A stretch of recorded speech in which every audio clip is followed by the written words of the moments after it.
Hi, this is Eva from Wudkwency Artistry.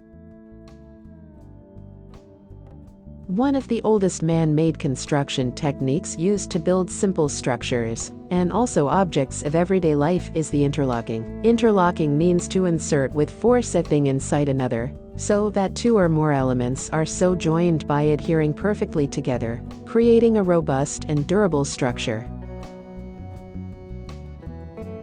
We've designed this simple interlocking sofa, which is perfectly stable and environmentally friendly, since fully recyclable without the use of adhesives or screws.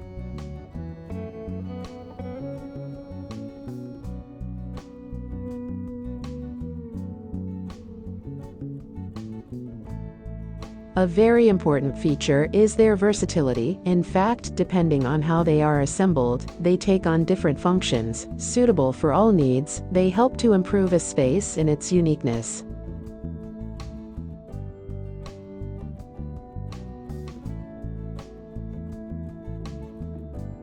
If you like this pattern, then give us a like, and also take a subscription to this channel to get the new contents. Thanks for watching.